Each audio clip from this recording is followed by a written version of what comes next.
Is the DEA scaring away doctors from properly doing their jobs by treating their patients with the proper amount of treatment that they need?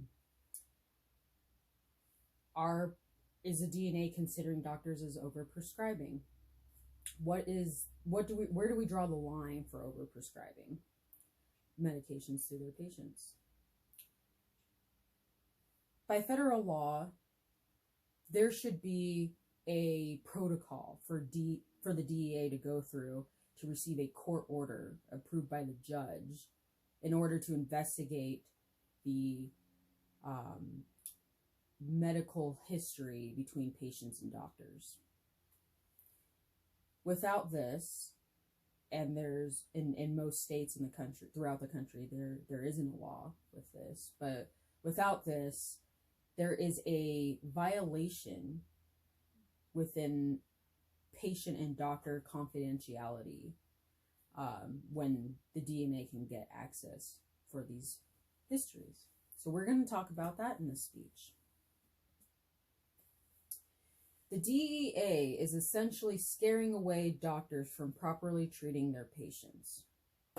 So, for example, Dr. William Hurwitz, during his trial seen here, he was actually convicted of drug trafficking and was sentenced for 25 years in prison. The reason being is because he claims that he was essentially just doing his job as a doctor by treating his patients with the right amount of medication that he feels that his patients needed. The DEA disagreed with that.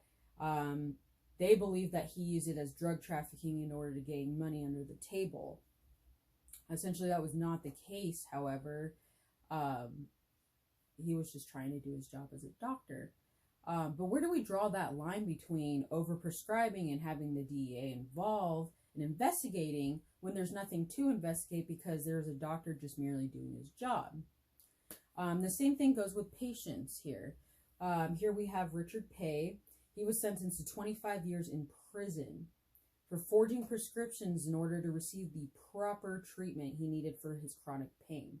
Now, Richard Pay here, during his first year as a law student, he was involved in a very terrible car accident to where he needed many surgeries that essentially what he says were botched, and was prescribed many medications, but eventually he had to build a tolerance, but he needed more of that medication, and it seemed to be helping.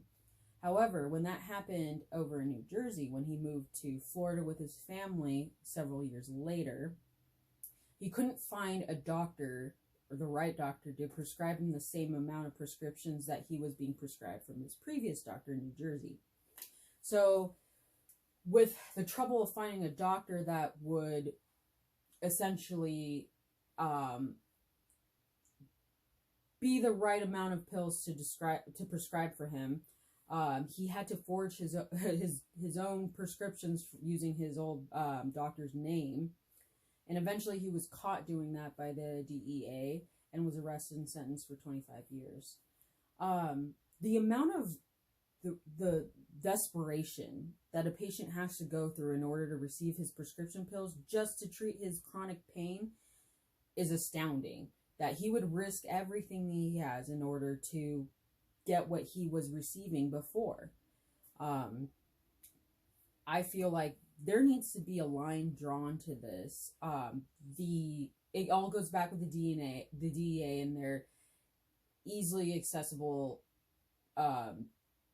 history to get the access through the database that the state has for the prescriptions history.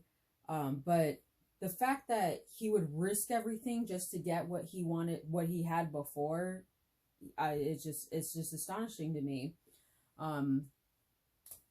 The other thing that we have to talk about is the Fourth Amendment. Now, the Fourth Amendment basically says the Constitution, through the Fourth Amendment, protects people from unreasonable searches and seizures by the government.